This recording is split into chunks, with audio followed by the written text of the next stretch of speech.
Hi, everyone. Welcome to this week's episode. I'm joined by Brianna again. This is our second episode together. Hello, everyone.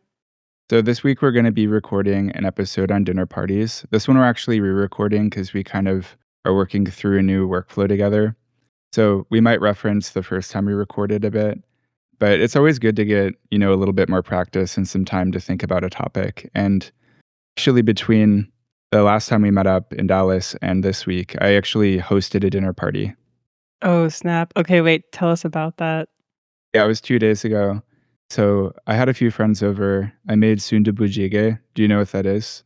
Oh, yes, the Korean soup. Okay, yeah, I remember you talking about that.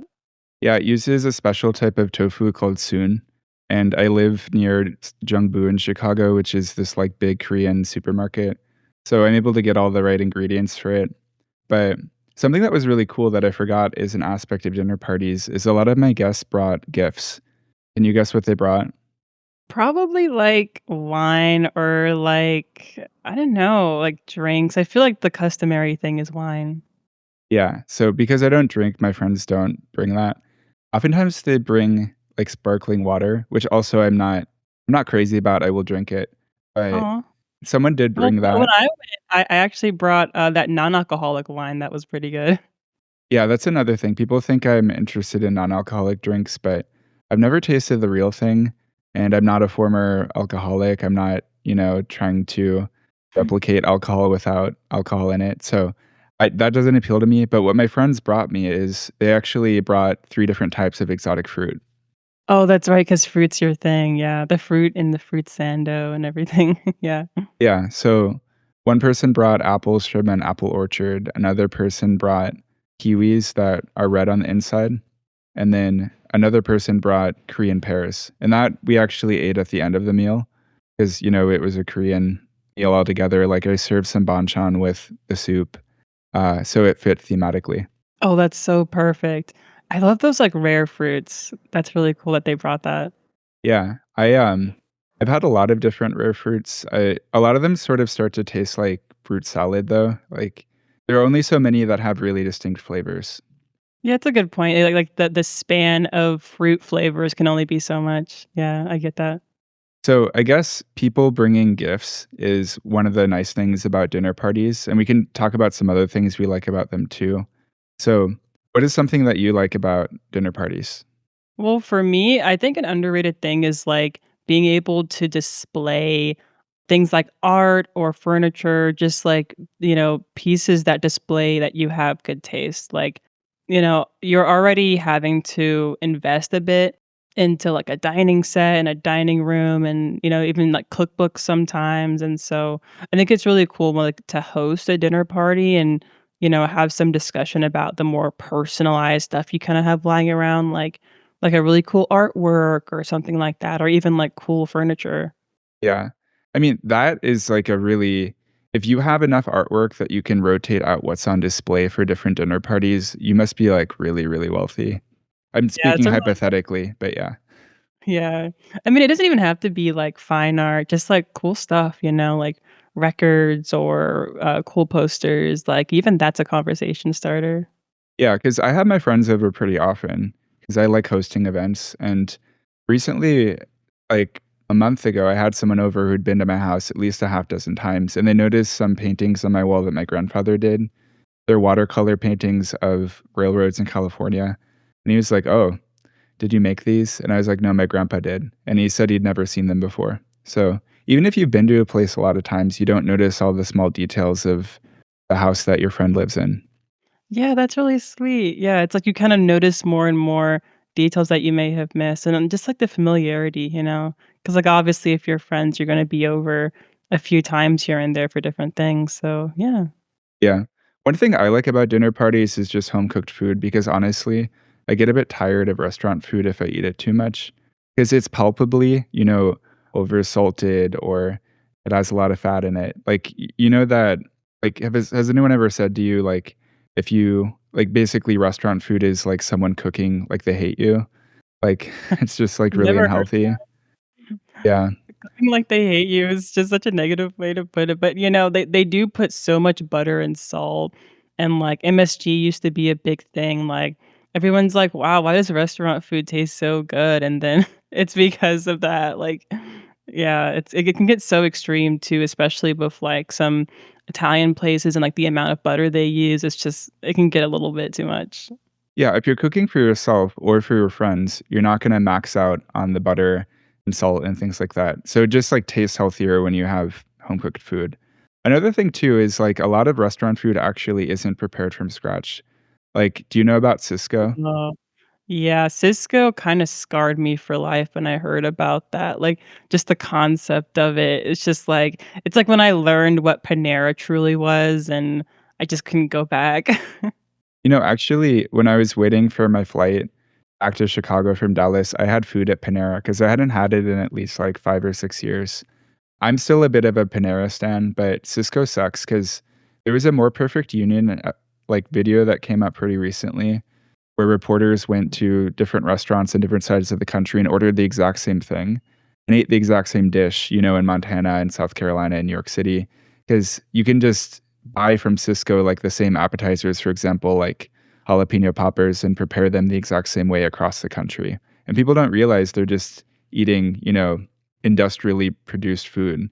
When they go to restaurants, they expect it to be more handmade or made from scratch.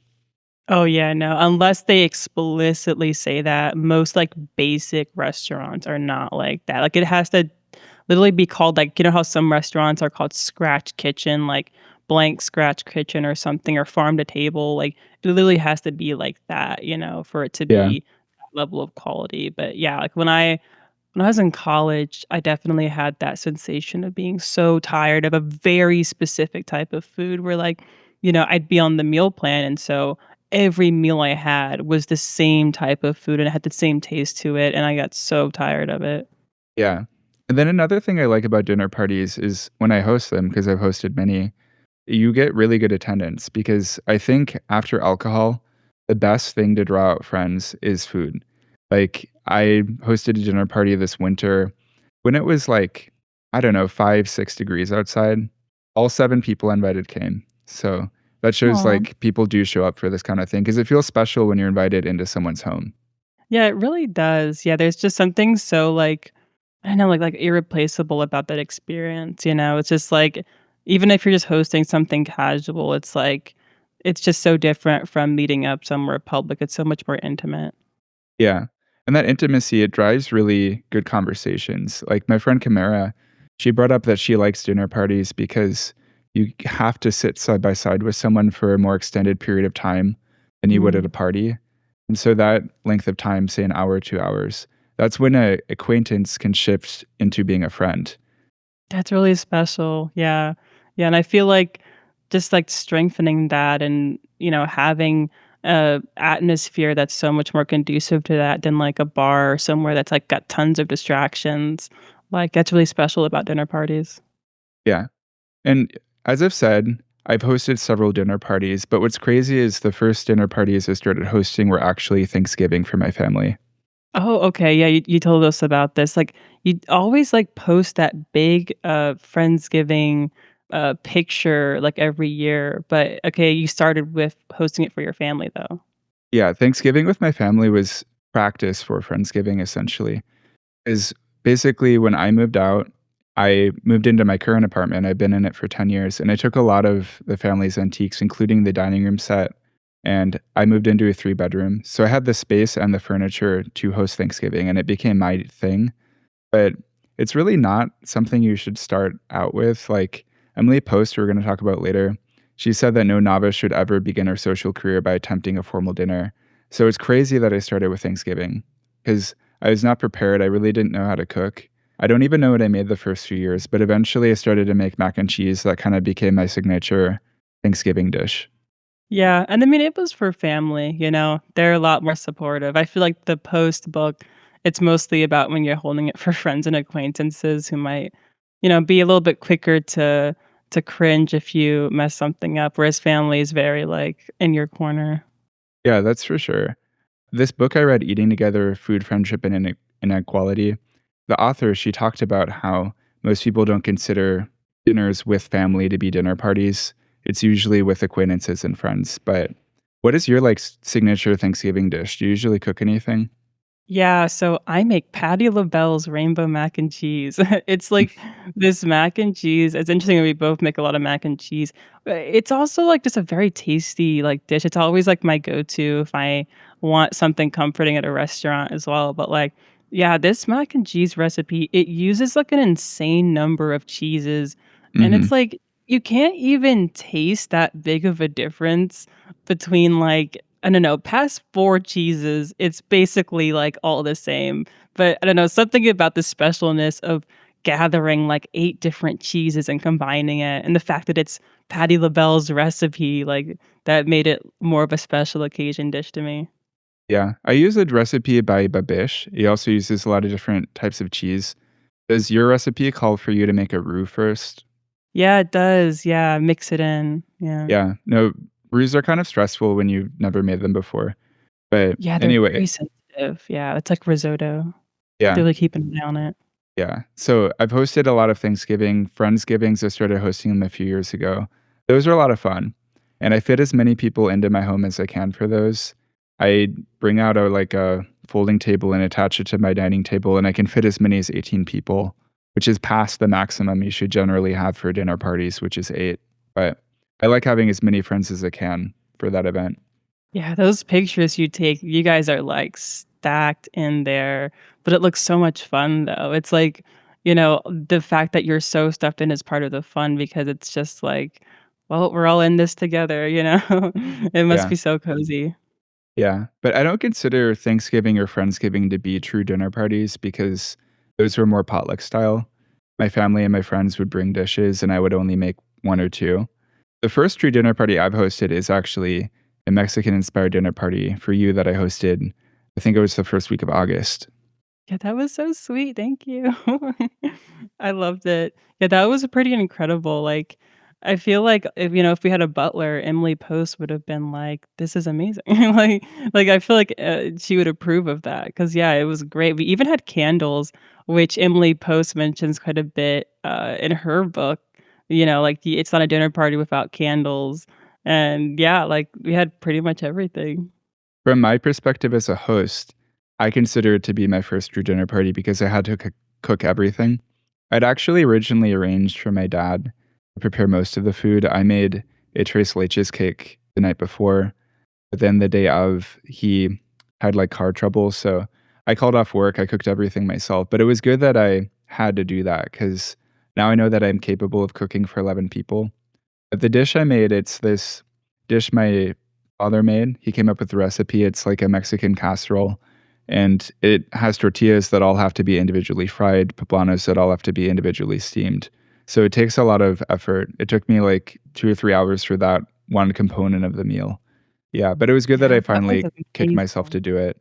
Yeah. Yeah, I'm so glad. Yeah, that was great. I also am a big fan of, like, just that cuisine in general, and so it was really cool to have that, and, yeah, the fact that there were, like, sides and, we had kinda like courses in a way, and, yeah, that was great. You have a very cozy apartment as well, so, like, just the ambiance of that and the community aspect as well, like, it made it such a perfect experience. Yeah, because the dinner was for you, and then also several other Silent Generation hosts who'd been on. So, like, Kamara, Charlie, Joseph was there. It was a lot of fun. But have you ever hosted any dinner parties yourself? No, not a true dinner party because, I just don't have the tools for it, you know? I would need a dining room, dining table, dining set. Apparently, I would need a butler according to Emily Post, but, that might be overkill. But, I don't have, like, china or anything like that. I've been more of a cocktail party kind of person, I'm very charcuterie and wine, I'm in that phase of my life right now. But I Hot girl would love food. to. Yeah, exactly, a girl dinner. Yeah, Yeah, I would love to though, like, it just looks really fun to curate things, like, I'd love to, like, curate a guest list and curate a menu and a seating chart and just be very type A about it. yeah. So now I think we can talk about what traditional dinner parties are before we later get into sort of their history. So, traditional dinner parties are very formal affairs. They typically start out with a cocktail hour where guests are brought into a drawing room and served cocktails before the meal. And if you were very wealthy for much of American history, there would even be separate drawing rooms for men and women. I think cocktails, they have to be, or they're supposed to be consumed before meals, right? They're not supposed to be consumed with meals. Yeah, so I can chime in here as the cocktail expert of the show Yeah. since, Nathan doesn't drink, but I'm a big fan of cocktails. I just think it's so cool how complex and, crazy some cocktails can get, and even the classics are, still very comforting. They're sometimes called aperitifs, and they're, yeah, usually, served before dinner just because of the flavor profile of the cocktails and how it combines with the dinner. So, it's traditional to have it before dinner instead of with it because it will kinda overwhelm the taste of the food if you have it with the food itself, because cocktails, they can be pretty sweet, they can be pretty dry, especially you have, a martini or something, like, they can be quite overwhelming, so you don't really wanna pair a really thoughtfully prepared dish like the one that you made, Nathan, with a cocktail because, it's like dousing great sushi in soy sauce, like, it's just you're just putting salt all over something that's just so thoughtfully prepared, and it's better to pair the main dishes with wine instead, which complements it instead of overwhelming it. Yeah. Whenever I host anything, not just dinner parties, but actual parties, I usually prepare snacks and then I tell all my guests to bring the alcohol, which might be a lot to ask. I mean, usually when you're hosting a actual party, you're supposed to provide some alcohol as a host, but I don't know. I'm not going to go to a liquor store and buy that stuff. I also don't even know what people like. Yeah, I feel like you'd be so lost in a liquor store. I mean, I kind of am lost myself, like, unless it's, like, a really small one. Like, I was in Total Wine once, and I was overwhelmed because Total Wine is huge. Like, you would think there's maybe, like, 10 or 20 wines. There's so many wines, like, even I'm kind of overwhelmed in those kind of places, but, yeah, I mean, I wouldn't feel too bad about not providing the wine yourself because, it's pretty customary in a lot of countries for the guest to bring something, and usually it's, wine or a drink, so, if you're going to someone's place, my personal advice is to bring a little something small for them, you know? Yeah. No, guests are not expected to bring anything to dinner parties, but usually if they do, it is wine. So another component of traditional dinner parties is place settings. So with dinner parties, you should pick where each guest is seated. And, couples usually want to sit side by side. And the dinner party host, they're, picking guests based off of who they think would be good conversationalists. And they often seat them in a way where it helps the conversation flow. Yeah, I love this aspect of dinner parties because it's basically like social engineering.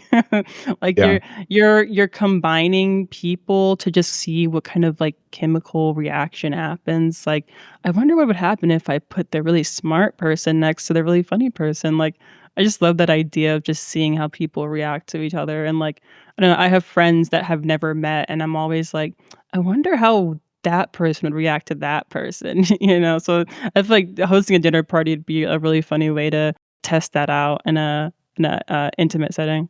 With Friendsgiving and then the dinner parties I've hosted, I haven't picked where people sat. I don't think I would, that's a bit too formal. But the last Friendsgiving I hosted, one end of the table ended up getting kinda sour. Yeah, I wouldn't even think to not seat those people together, but, yeah, it's good to kind of space people out if you think they might clash or not like each other. Oh, yeah, for sure, and always good to have, like, make sure you have some extroverts sprinkled throughout, you don't want too many introverts kinda gathered up, like, you really Yeah. wanna balance things, and, yeah, when we get into post, we'll talk a bit more about that, but, yeah, I But, think yeah, I think that's a good move to not use, place settings for Friendsgiving. another aspect of place settings is all of the dining table will have all the dinnerware and utensils laid out before the meal. Like, picture a dozen different kinds of spoons, forks, and knives laid out next to the plates that you'll use. Traditionally, those would all be laid out in advance.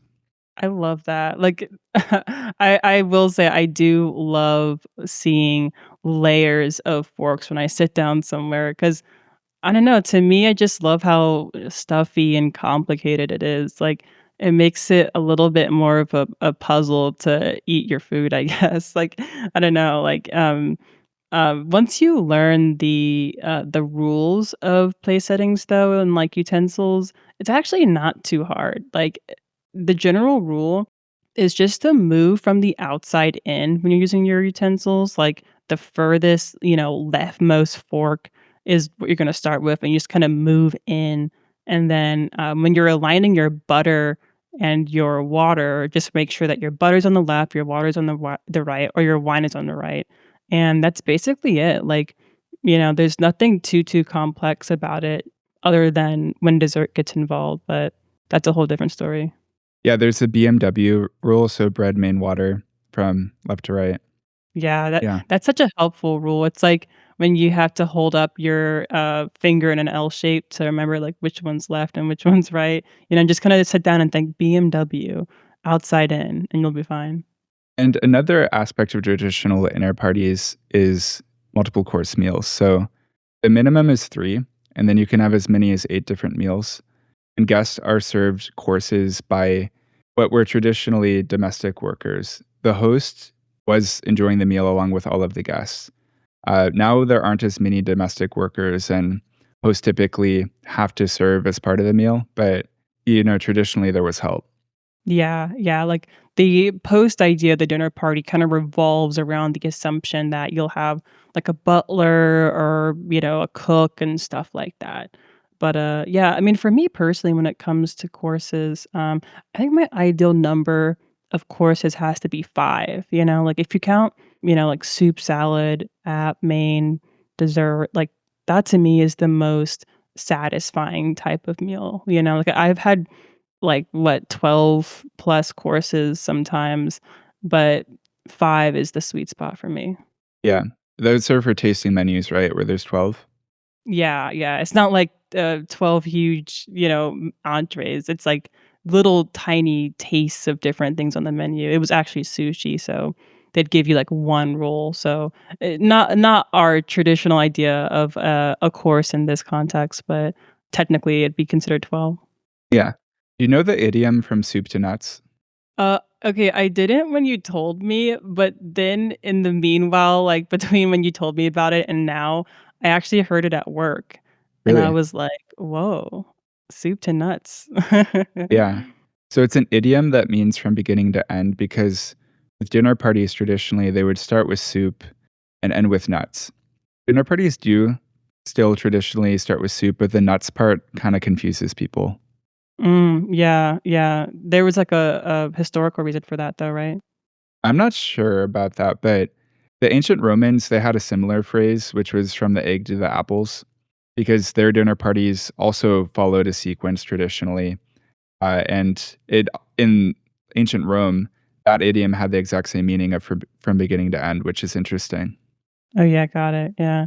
Yeah, that kinda makes sense now, beginning to end. I think it makes more sense to end with apples than with nuts because, fruit is generally a bit of a palate cleanser. That's why I eat it so much. Basically, every meal besides dinner, I end with fruit because it like makes my mouth feel cleaner, and I also just like fruit. But that makes more sense to me. Yeah, nuts just kinda get stuck in your teeth depending on what type they are. Mhm. But yeah, Second. I mean, I got a question for you, how do you feel about the current state of the art of conversation when it comes to, dinner parties? Because to me, this is, like, the central part of dinner parties.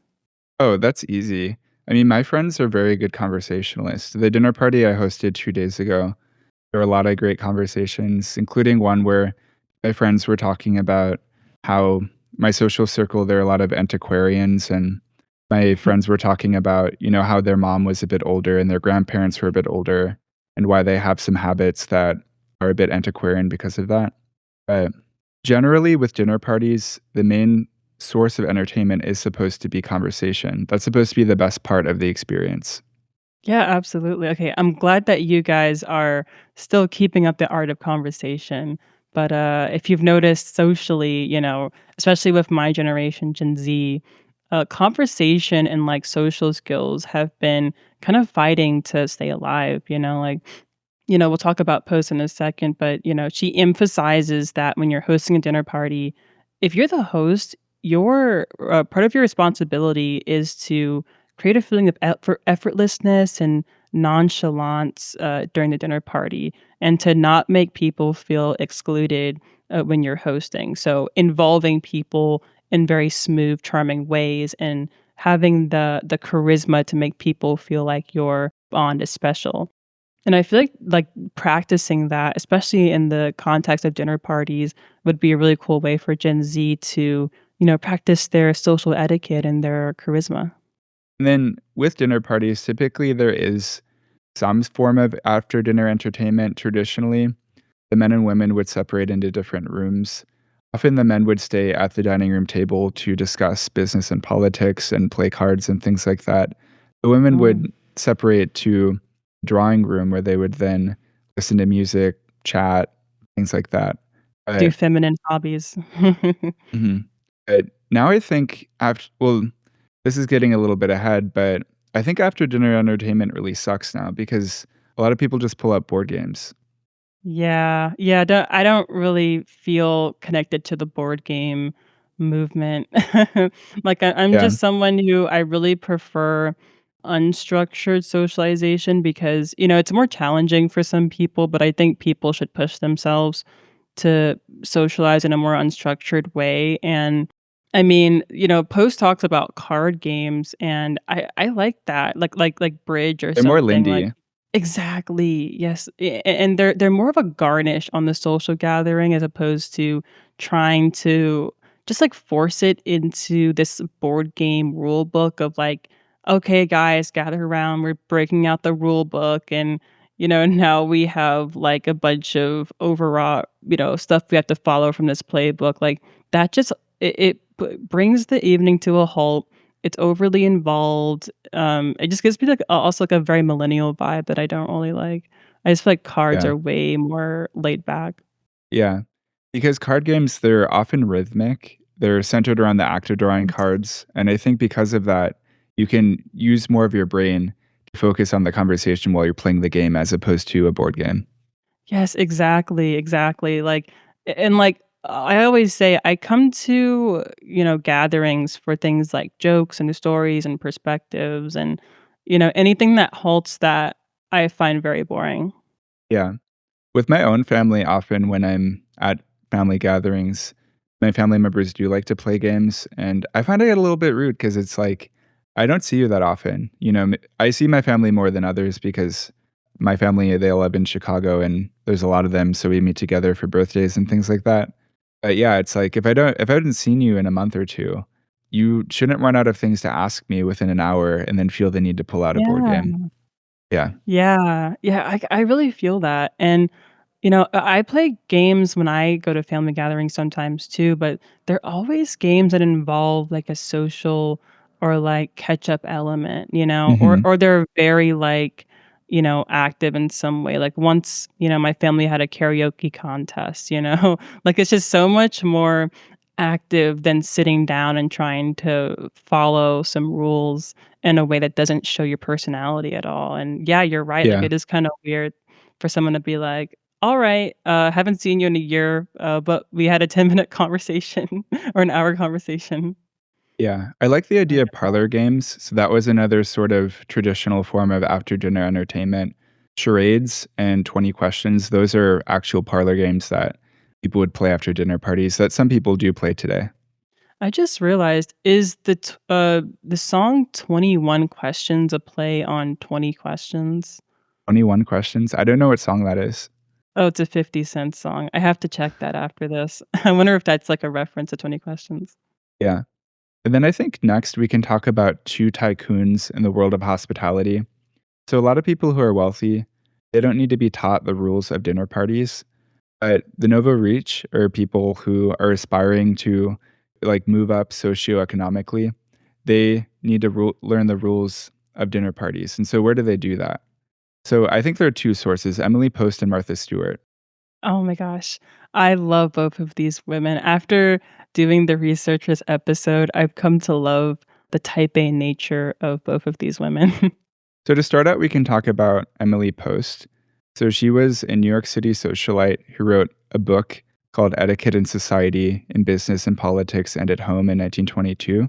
It's often shortened to etiquette, but people will say, like, look it up in etiquette or look it up in the Emily Post because she really lays out everything you need to know about not just dinner parties, but all the intricacies of, being a respectable, well mannered person. Yeah, yeah, and it was really cool reading about how, in the era that she wrote that book, homemaking was really a full-time job. It was like you kinda had to be a project manager and an event planner, and it still is to this day, but back then, houses were so large for people this wealthy, and, it was kind of implied that you would have a team of people you had to manage, and it's she makes it sound very high stakes and complicated. Yeah. Her rules, a lot of them do hold up today. Like, you can read the original edition of Etiquette. Like, that's where the rule about, dinner parties should have a maximum of 8 people comes from. But the descendants of Emily Post, they publish revised editions every 5 years or so. The newest one came out in 2022. And so her book has been updated for rules on things like how to use technology, say at a social event, how to like make it less rude to pull out your phone and things like that.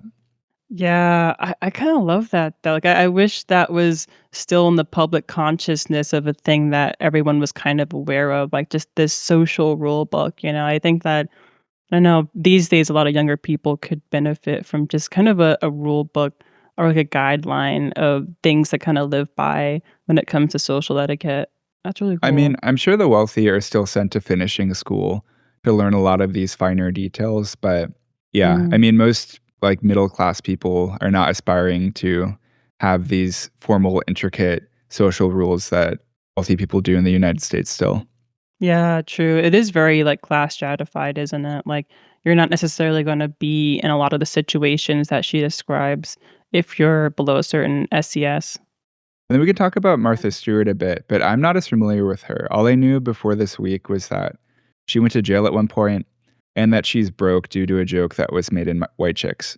Yeah. I remember when you told me that, that was so funny. I kinda remember that joke, but yeah, growing up, she's very ubiquitous in my memory. I just remember seeing her because I'm a 2000s kid, she was on TV still at that point. She still had her magazine for a bit at that point as well, so like, I remember us having magazines, that she published around the house and everything, but, I didn't really know much about her until that documentary came out, and I watched it for this episode, but, back when it came out, I was following the conversation quite a bit, and yeah, I didn't know she was, like, a model and a fellow women's college graduate, which is really cool. She went to Barnard. I didn't get to watch that documentary. I've seen so many Netflix docuseries, but I skipped that one for whatever reason. But I wish Oh. I knew more about her because her angle with dinner parties is fun. Basically, she thought that hosts should spend a little bit less time, energy, effort, money on, making dinner parties these really stuffy formal affairs. And instead, he is just as high effort, but put that energy and time into making dinner parties fun. So, Yeah, she has some pretty zany ideas for dinner parties and yeah. events. So her media career, it sort of started with her releasing this book, Entertaining, in 1982. And in it, she gives a lot of ideas for fun dinner parties, like omelet served on the lawn, and some before the theater, tempura in the kitchen, a boisterous pasta buffet, things like that. And she made it look fun, but it was very, like, high effort. Like, there's this video I found on her Instagram page. She wheels out basically all the food for a dinner party on a wheelbarrow. I love that video. That's so it's just giving, like, I don't know, like, magazine spread, like, real life magazine spread, like, I love it. So, the documentary you watched, what did you learn about her?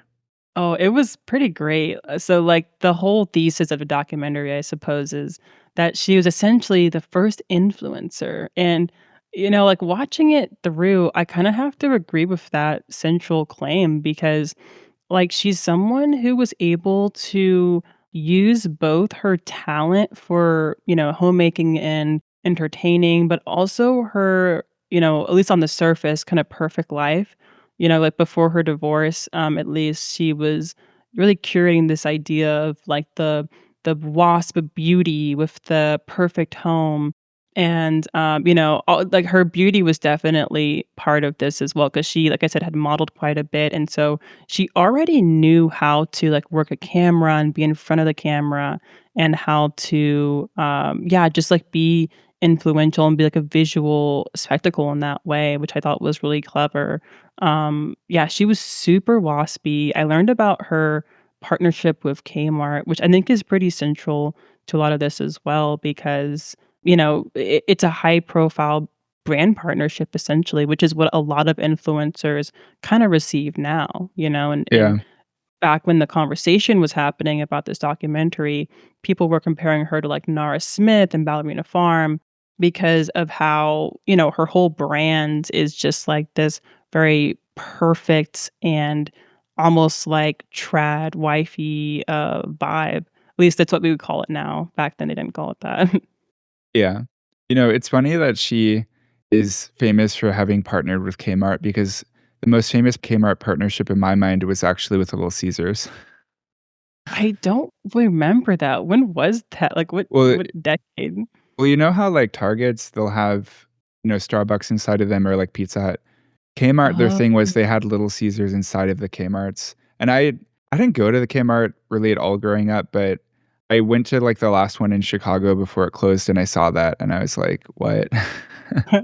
That's so random. Like, I know I've been in a Kmart at some point in my life. Like, I'm not someone who's never been inside of a Kmart. I just don't remember it because I was so Yeah. young. And yeah, I mean, I feel like there's not much to be nostalgic about, honestly. It just feels like it was probably a very basic department store or something. I'm not like begging for Kmart to come back, but It was yeah, I it mean, is it too was bad it more so a happened. competitor to Walmart than department stores, but I remember Mm. also seeing there was, like, a collaboration with Nicki Minaj where they were selling, like, Nicki Minaj Kmart clothing, and I'm sure those would do really well on Depop now.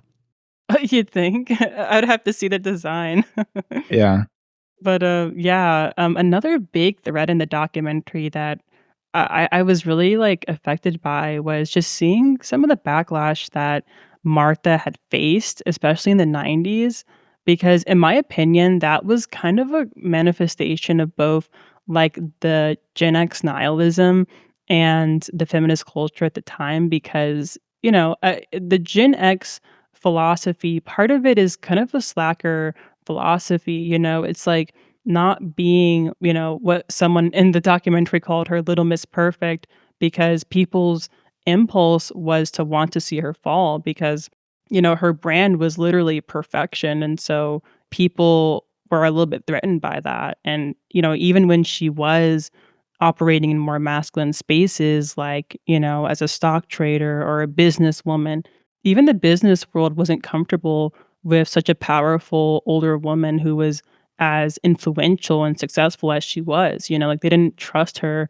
from an investor's perspective, and so just seeing her journey as a woman in all these high up spaces and how tough that was for her was really, like, powerful, and yeah, like, the whole her going to jail thing was I mean, that's a whole different story, but that was kinda wrapped up in this too, like, her life was kinda crazy. She lived, like, 4 or 5 different lives.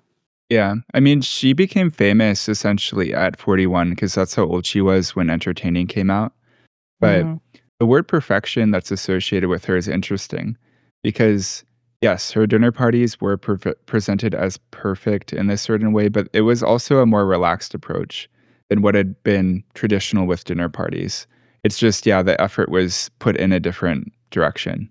Yeah, like, I feel like it's so much more laid back in terms of the guests than Emily Post parties were, but Yeah, if you're the host of a Martha Stewart party, then, you kinda have to be on the ball because, that's a good yeah, point. like, they emphasize throughout the documentary that she's just, such a type A perfectionist that, like, she would blow up at people who were, like, carving potatoes wrong. Like, she was just so exacting about every detail, but that's part of the host's, Oh, responsibility for her, you know? oh, wait, now I can kind of understand maybe why some people didn't like her at the time. That sounds a bit like Ellen DeGeneres-esque, where it's like people don't like when the people that are working underneath them aren't treated well.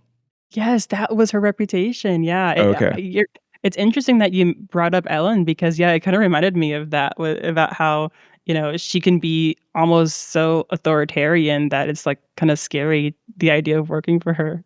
Yeah. So now I think we can get into the history of dinner parties a bit, but first, how would you kind of break them up? I have my own way of breaking them up, but how do you conceptualize it? I would conceptualize it from, maybe, like, the late, 19th century up until mid-century, and then mid-century up until the dawn of, like, the tech age, and then kind of where we are now. I think those are the biggest turning points. For me, I'd break them up from, say, the 1880s to 1920s, then the Great Depression to World War II, then the 1950s to 1990s, and then the 21st century. So the big turning point in my mind is really the Great Depression to World War II, because dinner parties, they lost a lot of their formality.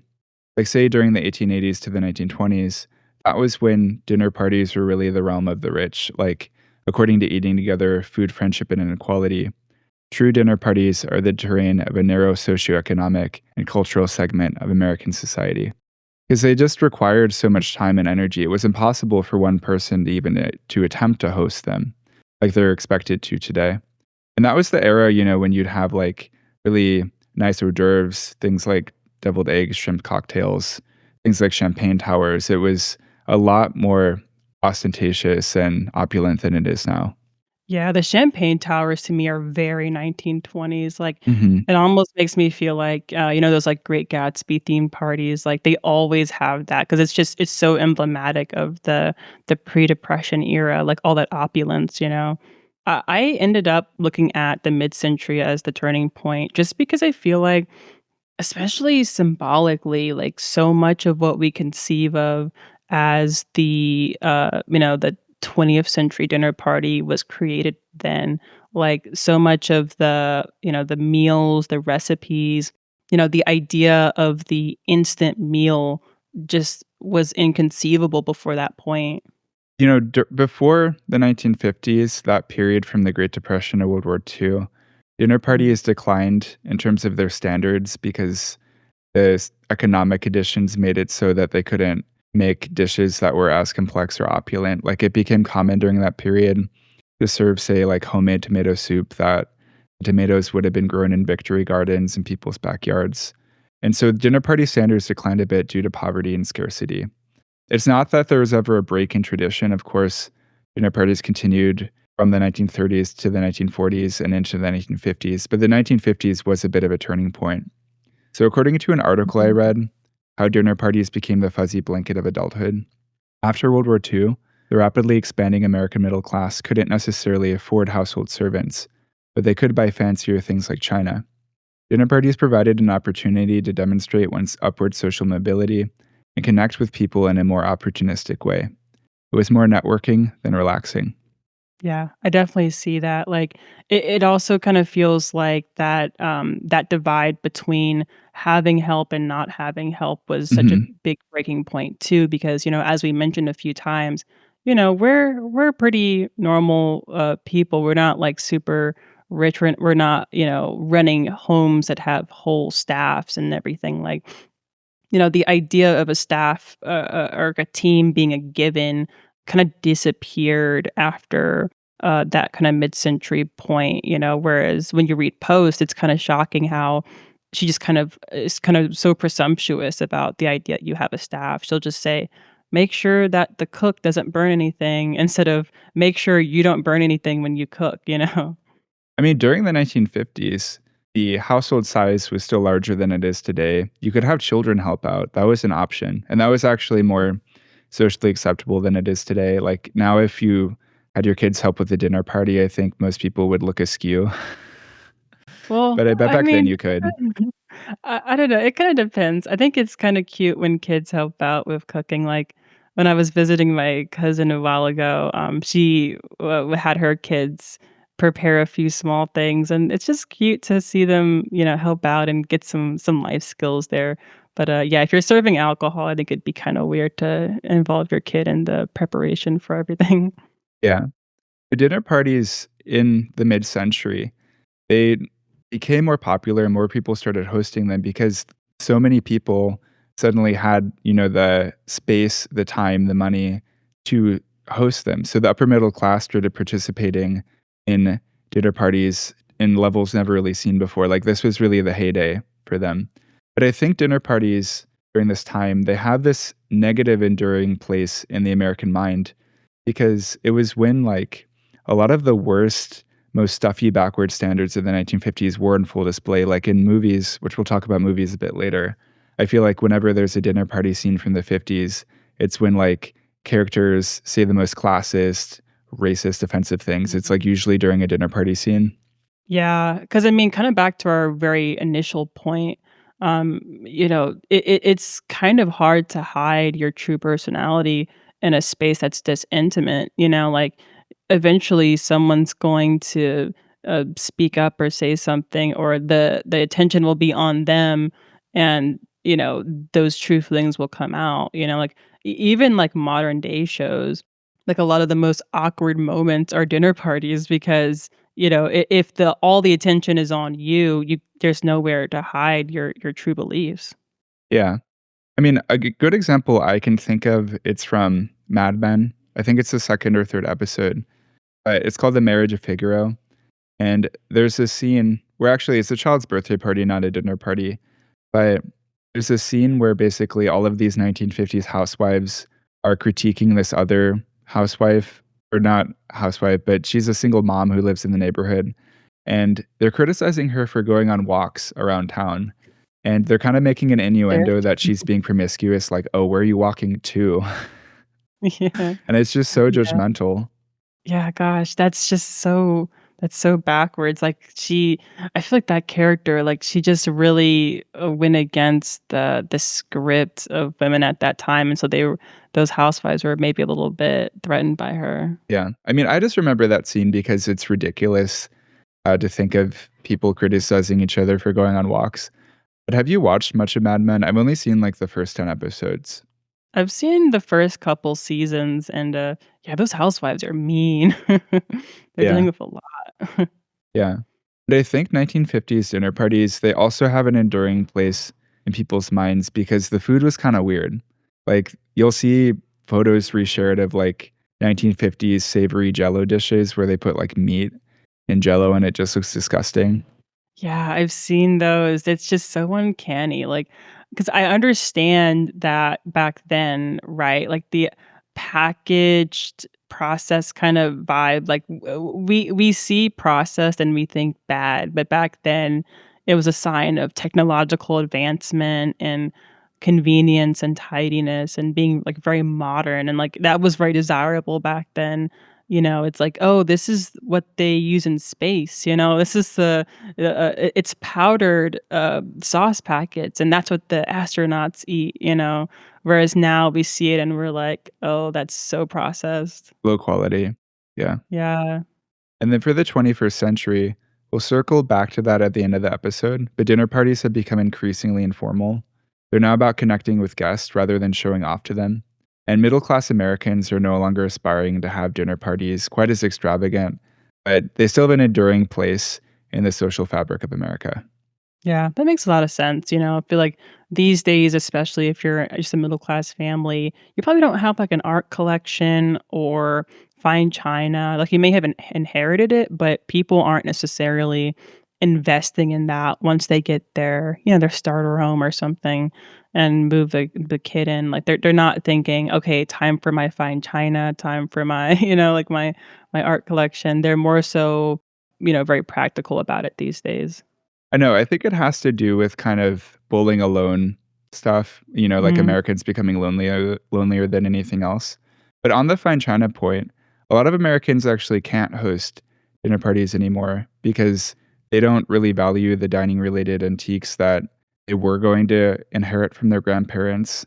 A lot of them just like give them up on Facebook Marketplace. So I want to talk about dining related antiques a little bit. So a lot of them have little to no value in people's minds. Like, say, for example, silverware, like literal silverware made out of silver. It's often melted down now because it has Mm. more worth in terms of its raw material than it does as an antique, which is really sad. Yeah, that's so tragic, like, just Yeah. the social value of something has gone down so low, like, Yeah. yeah, that I is mean, tragic. part of the reason is because there's more maintenance to do with silver where you have to polish it. It becomes tarnished over time. But yeah, it's sad. My roommate Kamara actually, she has some silverware, which is cool. But I don't have that from my family. I did remember actually in between this week and recording last week that I do have a lot of my, like, great-grandparents' tableware, which I inherited from a sister, like, a year ago. She held on to those, but she was like she didn't want them after a certain point for some reason, so I took them. But Mm. I've had my family's dining room set. I have a buffet or sideboard. Do you know what a sideboard is? I've seen the sideboard in real life. So sideboards are a great dining related antique. So traditionally, they were used to place the dishes that you're gonna consume for a meal out, and then people could look at them as they ate, and they would, like, look forward to eating certain things. But the one that I have, it actually has wheels. So you can literally wheel it from the dining room into the kitchen and back, and then it's just like a functional piece of furniture because when you're not dining, it's also used for storage. So, like, the bottom, it has 2 doors that open up, and then you can place plates and dinnerware in there. And then there's also a drawer that's expressly used for silverware. So, like, it has a different lining inside of it, and it was like that's where you keep all the forks, knives, and spoons. So, it's a very functional piece of furniture. Now I just use it for storage, and that drawer that was actually used for silverware, it's now just a junk drawer for me. But it's a great piece of furniture. I actually paid to have it professionally restored a few years ago. Oh, that's really neat. Yeah, yeah, 'cause I had seen it, but I didn't know that's what it was. Like, it kinda just looks like a chest or like a storage space, you know? But then when we were, looking over, like, types of antiques for this episode, and you mentioned that that's what that actually was, like, it was pretty cool. Like, it's kind of a very old school type of furniture that people just don't really have anymore. Yeah. It was interesting because, like, when I paid to get it restored, I learned things about it. Like, the glass alone, there are, like, 6 very small, maybe 4 by 4 pieces of glass that are in the doors of the sideboard. Those alone are worth, like, 400. Whoa, that's so cool. 'Cause how old is it, do you know? It's from at least the 1910s, so it might be a little earlier, but I'm not sure. But it's the glass is only worth so much because I forget what it's called, but glass after a certain amount of time, it starts to kind of warp and bend, and that's valued by antiques collectors for some reason. But yeah, it has that effect and people really like it. Oh, that's so cool. Yeah. But one piece of furniture I don't own that my family actually parted ways with that it belonged to my grandmother, it was a big china cabinet. So, did you look at that china cabinet meme I sent you? Yeah, that made me laugh. I love that. Yeah, it's a meme that will be in the show notes. It's basically saying, like, how millennials are so unenthusiastic to inherit antiques because it's like, what are you supposed to do with a giant china cabinet that you're not gonna use? Because like, no one's hosting dinner parties now. But Yeah. my family, we actually left a china cabinet behind. So my childhood home, we moved out of it in 2014 when I was a freshman in high school, and my grandmother had lived on the 2nd floor of our building at the time, and my family, we were just like, "This is so heavy, we'd have to bring it down the stairs, like, we're just gonna leave it. The next person can figure out what to do with it." But, like, we left that Yeah. behind because we viewed it as being, kind of worthless or not functional. Yeah, it kinda has the same issue as, like, the silver because, like, the cost of moving it just in terms of, like, the time, the effort, or hiring movers, that's more than honestly the enjoyment you would get out of it at that point. Like, I can kinda see why people feel that way because it's kinda just a liability, especially if you're living in an apartment where you'd have to go up the stairs to move it or you move a lot, like, Yeah, it would cost you more to keep up with it than it would the value you get from it. yeah. I mean, if I still had that, say if we had kept it, I wouldn't have space for it here, really. Mm. My apartment, it has this very large built-in, I don't know what you'd exactly call it, but it's like a storage thing. But if that wasn't there, that would be, like, where you would put a big china cabinet. It's, Mm. like, built into the house. But now we can talk about dinner parties and films a bit. So, what are some that you wanna talk about? Yeah, there's actually a few, like, I was kinda surprised looking through, like, all of the dinner parties that I had seen on film, how many really great ones there were. There's actually a director, named Louis Buñuel, and a lot of his movies are concerned with things like class, specifically the upper class, and dinner parties because of that, they play, like, a very large role in his movies because he uses kinda like we talked about with the Mad Men example, he uses the dinner parties to expose deeper, feelings and biases and Mhm. emotions and contradictions within the upper class, and probably the best one on this topic is this movie called The Exterminating Angel. And this one is very surreal. So Buñuel, his movies are almost like Salvador Dali-esque, they're so surreal and strange. And this movie is about a bunch of really wealthy dinner party goers who, they eat, they finish eating everything, everything's normal, but then they're unable to leave. Like Mhm. there's nothing holding them there. Like there's nothing like barring the doors or keeping them on their chairs or something. They're just unable to leave the dining room. And it's kind of about how Buñuel believes, quote, the upper class harbors savage instincts and unspeakable secrets. So it's very much that vibe of like secrets are coming out and people are getting very emotional over this dinner party. Have you heard of Buñuel?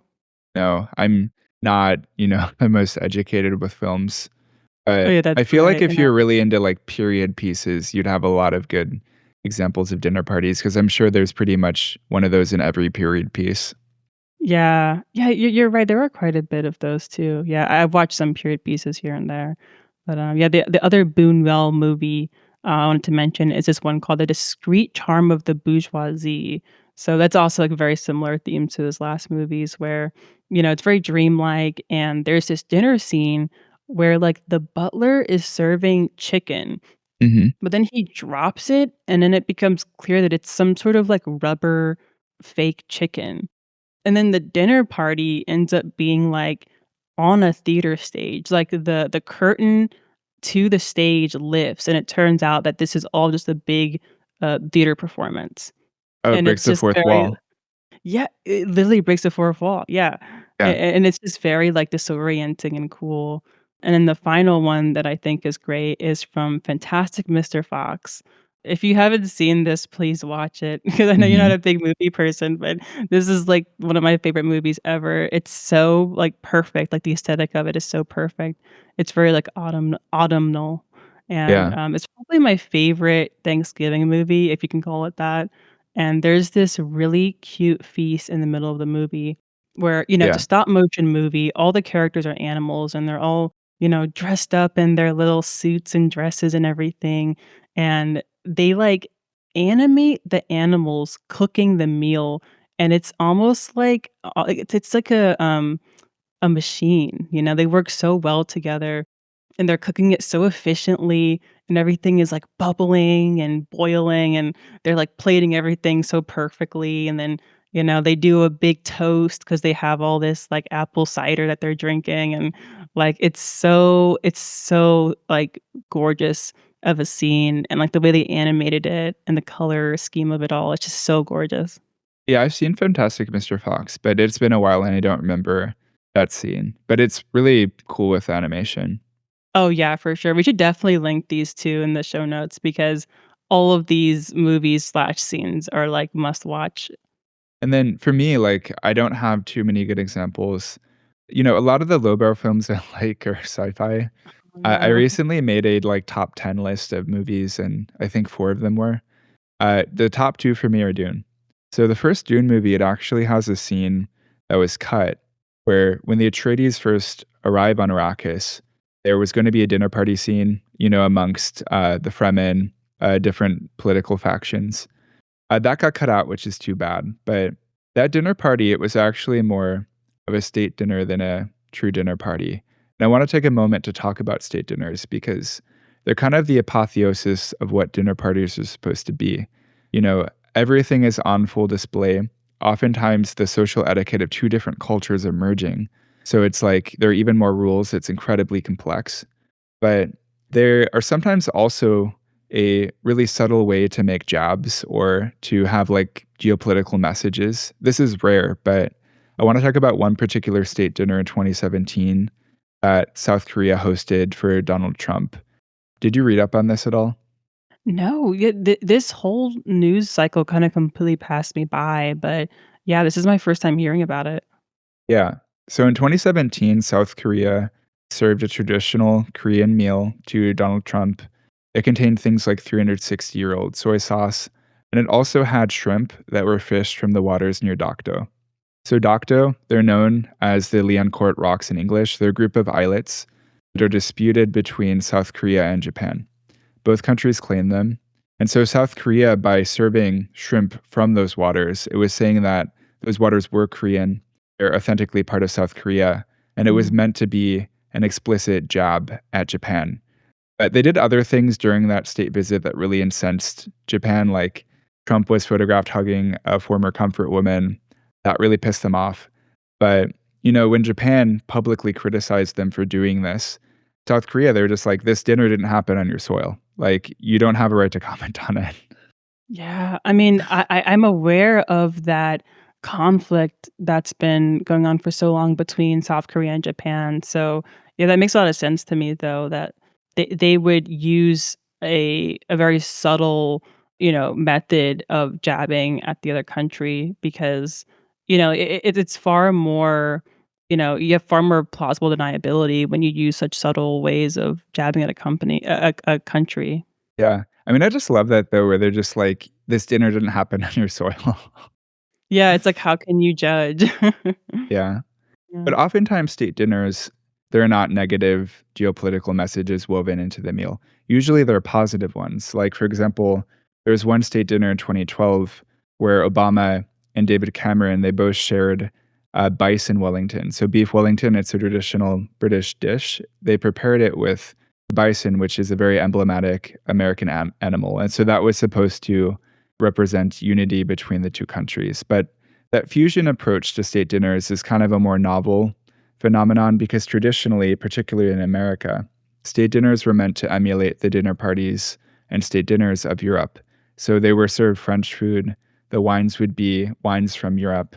It was actually a pretty, remarkable event once the first American wine was served at a state dinner because it was viewed as being like lower quality, in part because the country was so new. It's still only around 250 years old.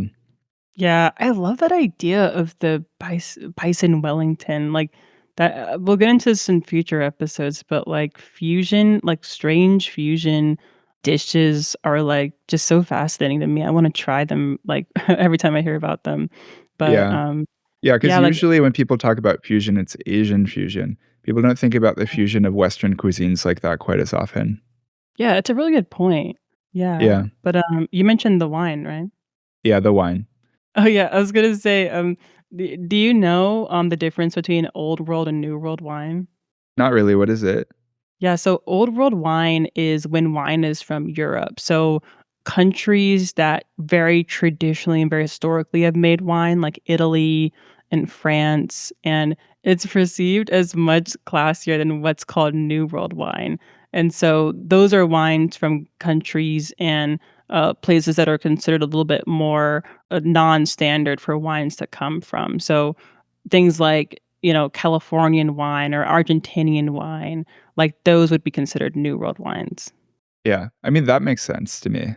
One time I went on a study trip to Italy as a freshman in college, and we were brought to a winery, and, yeah, everyone was there, like, drinking wine, and my classmates were like, "What?" Join Like in, no, Nathan. like, they No, really thanks. thought, like, I was gonna drink it, at this winery in Italy because it was, like, a special thing, but I was like, "No, I'm serious, like, I've never had it, and I never will." So That's, like, the true mark of being serious, though, because, like, I'm someone who, like, I do dry January, but I went on a trip during January, and I was like, "Oh, well, it's a special occasion," like, it's a special, opportunity to have this very specialized, region-specific drink, so it doesn't count, like but the fact that you abstained at that point, that's the true mark of a Yeah. serious teetotaler. Yeah, I've never had it still.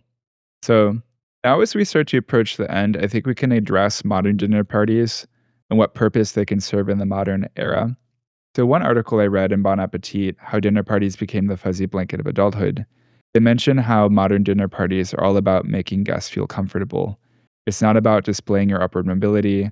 It's not about enforcing really stuffy, rigid social rules. It's about connecting to them.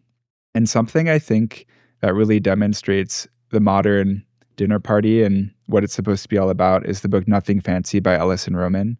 Do you know Allison Roman? No, yeah, this is actually someone who also yeah, their book passed me by completely. I hadn't really read into her or learned much about her before this. Yeah. Her name, you might not know it, but you might remember her possibly from 2021 because she was canceled for criticizing Marie Kondo and then someone else too, but 2 Asian women, and yeah, she got called out for that, and prior to that, she was a writer for the New York Times writing about food, and she didn't really have that much of a fall from grace. I mean, she's fine now, but Nothing Fancy was published, before 2020, before that event, in 2019, and it's Mhm. a cookbook that urges readers to reframe dinner parties as sort of just having people over. So it contains recipes that enable hosts to spend less time wowing guests and more time connecting with them. And the approach and how I kind of think about it is it's basically like the way that, say, a mom or dad might cook for their family. It's like the food is supposed to be good. Like, you do want it to be enjoyable. You care a little bit about presentation maybe, but it's really about connecting at the end of the day, and that's what she's sort of advocating for with her book. Yeah. Like, I feel like her generation I mean, she's millennial, it seems, like, her generation is very focused on that idea of, like, authenticity and, like, breaking through the pretentiousness and the artificiality of something like an Emily Post style dinner, which would be a little bit stuffy, like, I feel like millennials are very concerned with stripping back pretensions. Yeah. No, it's good you bring up the word millennial because there was an article in The Atlantic where someone wrote, "Part of the appeal is her grasp of her audience. The financially unsteady millennial generation, which has turned Nothing Fancy into an aesthetic choice."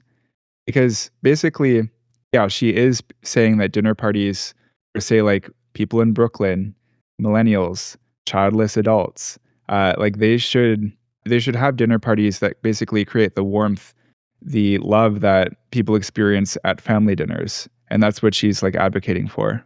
Yeah, yeah, that idea too of, like, the chosen family, like, I think it's interesting you mentioned, Brooklyn and, like, New York in general because That's where so she many lives. Oh, awesome, yeah, Yeah. okay, that makes a lot of sense. Yeah, Mhm. it makes a lot of sense that she would bring up that in the context of, like, being someone who lives there because chosen families are such a big theme of shows that are set in New York because, typically your family isn't from there. You've moved there alone. And so your friends kind of become your quasi family. So like, a show like Friends or even like Sex in the City where, the friends in that group are considered such a close lifeline an environment like that. No, that's a good connection because no one really goes to New York City to start a family, you know? Yeah, not Yeah, really, unless they have the cash to actually, like, get a pretty sizable townhome or big apartment there. yeah. Another angle, though, of the success of Nothing Fancy is that what Alison Roman espouses, it is a bit maternal, and I made a connection between her and Tradwives because I read part of Nothing Fancy, I read the excerpt, and she brags about how basically she has six-year-old cooking pans. Like, she brags that, like, "Oh, yeah, Oh. my, cooking utensils are worn out because I actually use them, and I cook for my friends." And that was very similar to some posts I've seen by Tradwives on Instagram, where they show off their, like, pots and pans and how beat up they are, and they're like, "Yeah, I can't afford nice pots and pans because I actually cook for my family." It's like this very particular flex, and she's making the same flex. Yeah, yeah, it's like almost like, showing off how authentic the experience of, eating at your place would be, it's like, I'm just making these humble dishes with my humble pots and pans, like, there's no fancy Le Creuset flexing here, like, just very humble, honest, good food. Yeah, it is supposed to be like the title, "Nothing fancy" at the end of the day. Yeah, Yeah. absolutely. But this isn't to say that modern dinner parties can't be high effort. Like, in my social circle, there is a group where they host dinner parties, I think maybe monthly, like, pretty often, and I asked a friend to tell me about them because I was curious. I did some ethnographic research, and she Mhm. said, "Each party, we vote for on our favorite dish, and the winner gets to host and select the next theme and dress code." We've done a variety of themes, sometimes based on a certain in season ingredient, like wintertime leeks, or something more up to interpretation, The Last Supper, The Sopranos, Old Rich versus New Rich. And I've seen pictures of them, like, they'll post pictures here and there on Instagram. They're very, I mean, my friend group, it's alternative people. These dinner parties are more alternative. The way that they're high effort is in terms of spectacle all the time and energy, it's going into, like, a particular look. I don't know how to exactly articulate it, but, they take pictures of the food with a flash on, a little zoomed Oh, in or out. yeah. It's, like, a very particular Digital way of camera. presenting the experience. Yeah. Or not digital cameras, but, like, iPhone cameras. But, yeah, they take the pictures in a way where it's, like, meant to make the dinner parties look like this, like, really visual event. That's so cool. Yeah, I was so fascinated when you told me about that because I just love that idea. Like, it's just so high effort. And the fact that you called it competitive too Mhm. was also so interesting to me. The fact that, like, they're kind of like reincorporating the original kind of, pseudo Ethos. competitiveness. Yeah, the original ethos of kind of, showing off your taste and your art maybe or your collection. And it's like, that they're really re-involving that into the dinner party. And the fact that they're like alt too makes a lot of sense. Like at first I thought they were maybe like yuppies or something, but then I was like, wait, modern yuppies are the ones who are eating out. It is kind of alternative these days to bring back the idea of the dinner party because that's just so traditional and it's so out of the way to do that. Yeah. I mean, there's less and less new stuff for people to engage with, and it's looked as being chuggy if you do, like, with Dubai chocolate.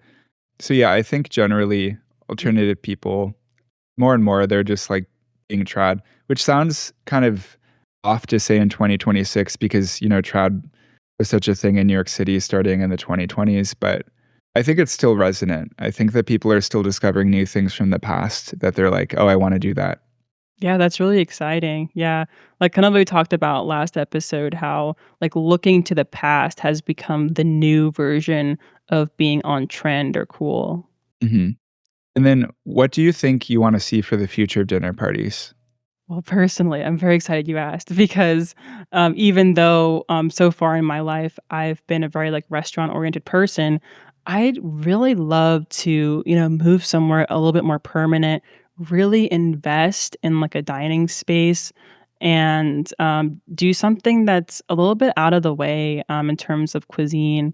I was really into, I had lived abroad actually in Copenhagen for a while and I was really into the cuisine there, like, Mhm. I was living there, I was living with, like, 10 other people in this big apartment, and it was, like, culinary housing, and so, me and my classmates, we'd have, like, a food mentor, and then she'd teach us all about these, Danish dishes and Danish culinary techniques and all that stuff, and, we cooked a lot of Danish meals, and it was not a traditional dinner party, but, it had that cozy, intimate vibe of a dinner party, and, Yeah, I there's a have some particular Danish word that you taught me, it's like "Heige."